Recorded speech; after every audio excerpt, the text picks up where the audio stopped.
Hi everyone and welcome, this is the Apostate Prophet. I haven't made a video in quite a while, but today I want to talk about the preservation of the Quran. For those who don't know, it is considered a major miracle within Islam that the Quran has been perfectly preserved. This is an assertion that is made constantly by Muslims, that other books, other religious books, other scriptures were changed over time, but the Quran has been preserved from day one, letter for letter. This preservation is considered a miracle which is supposed to prove that Islam is true and that Allah watches over the Quran and preserves Islam. There are so many discussions trying to get to the bottom of several problems that I have with this whole issue. First off, which Quran are we talking about? What is that Quran that is supposed to have been preserved? Muslims read a Quran today, which is one of the several readings that are available of the Quran. We have several old manuscripts of the Quran that we can trace this Quran back to. Those manuscripts seem to have some huge differences, but they also seem to have significant similarities and agreements, which probably suggests that they lead back to one source, that is the original Quran. The problem is that this is just a suggestion. We cannot prove it. We don't have the original Quran. We don't know what the original Quran looked like, what it sounded like. We have the notable manuscript that is attributed to Uthman. We have the Sana manuscript. But it is then up to interpretation and to belief to lead those manuscripts back to one singular book, which probably never existed. How is that miraculous? If this is supposed to be a main miraculous feature of Islam, of the Quran, if this was Allah's plan, shouldn't there be one original book that we can verify? Shouldn't there be one book in the beginning that we know for certain is the original Quran? And that Quran would then be perfectly preserved. No change can be made to it. It cannot be left up to interpretation. With the situation at hand right now, no scholar in the world, no matter what you want to argue, can sit down and agree and say, we have proven Quran has been preserved. This is objectively true.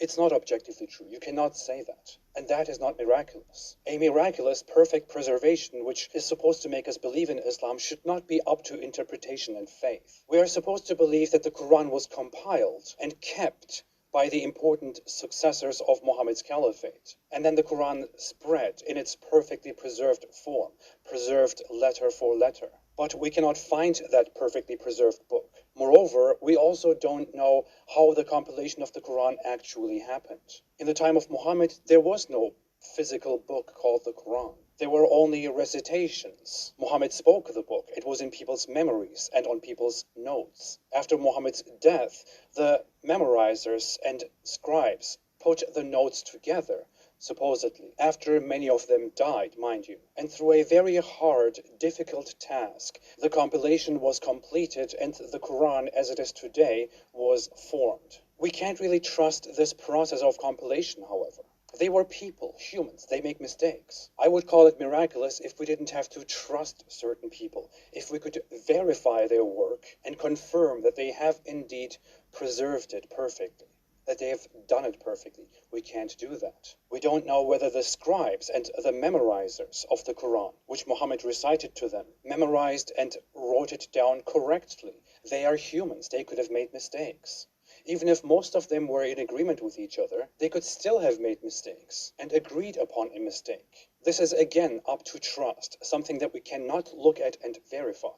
Now, if we trust that these manuscripts indeed do lead back to one Quran, and that this Quran was indeed the first accurate Quran, and that the compilation of this Quran was indeed done perfectly, and that the memorizers and scribes did indeed 100% do a perfect job, and those are a lot of assumptions, a lot of leaps of faith, then there is still one final leap of faith that we have to make, which is Muhammad. How do we trust Muhammad?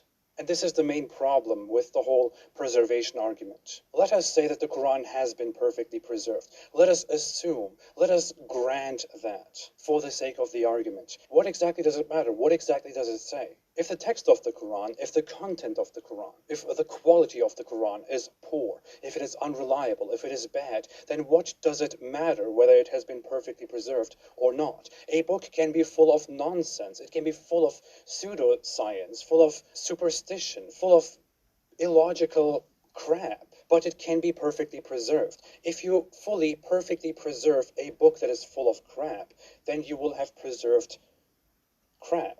Of course, to be fair, if you perfectly preserve a book that is just brilliant, flawless, then you will have perfectly preserved brilliance. But that's the issue. The perfect preservation of this book, which we, as established, cannot verify, and nobody will ever be able to verify, is entirely irrelevant to whether Islam is true or not. Actually, let me correct that. We have good reason to doubt the preservation of the Quran, and if the Quran has not been perfectly preserved, then how can we trust it? If, on the other hand, the Quran has been perfectly preserved, then that is still not reason enough to believe in the miraculousness of the Quran. It could still be full of nonsense. We don't personally know Muhammad. We don't know who he was. We don't know what his motives were. We don't know whether he was mentally stable or not. Many reports suggest that he had mental problems. Maybe he was a liar. Maybe he was trying his best to be honest, but he could not be honest. Maybe he was trying to keep his sanity, but he had a psychosis. Maybe other things were at play. Maybe he was being deceived by others. Of course, Muslims will resort to the excuse that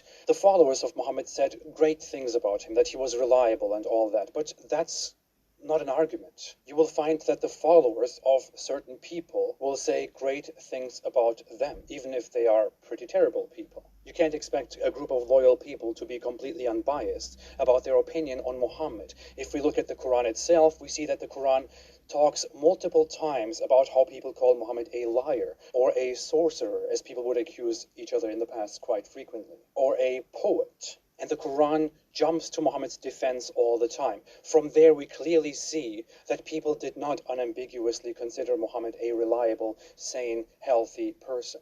If we look at the reports, the hadiths about Muhammad, about the things that he has done and said, we have too many flaws, too much information that he has shared, which is ridiculous, which is inaccurate, false prophecies. If we look at the Quran, we have a book that is extremely repetitive, that doesn't flow, that is not easy to read, that is obviously not easy to understand, that cannot be considered one of the greatest literary works of all time. And that is, if you look at it, full of misinformation. I myself made a compilation of 60 scientific mistakes in the Quran. We have books, we have texts that are much older than the Quran and much less significant than the Quran that were preserved. So the Quran is not necessarily miraculous in its preservation. We're talking about Islam. We're talking about the religion that makes this big claim of the perfect preservation which Allah will take care of. We're talking about Islam, which has the Quran at its core, believed to be Allah's direct speech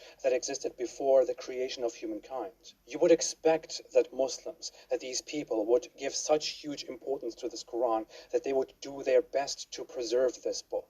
It would then, as a result, not be too surprising that the Quran would have been preserved. Therefore, I would not even consider it miraculous if it had been preserved. But look, despite the effort, despite the importance, the preservation cannot be verified. I don't know how else to say this, but the entire argument surrounding the perfect preservation of the Quran is nonsensical. It is incoherent. It doesn't do anything in proving Islam true. It is merely a matter of faith. If you want to believe that it happened, then you will believe that it happened. You certainly don't have any proper sources to verify the objective truth of the perfect preservation of the Quran. It does not exist. This is not a good reason to believe in Islam. On the contrary, this is a good reason to doubt Islam even more. Thanks for listening. If you like this video, please don't forget to like, to subscribe, and to share. If you want to support me and what I'm doing, please consider supporting me on Patreon or on apostateprophet.com. I appreciate your support very much. I will be back. Have a fantastic day and stay away from Islam.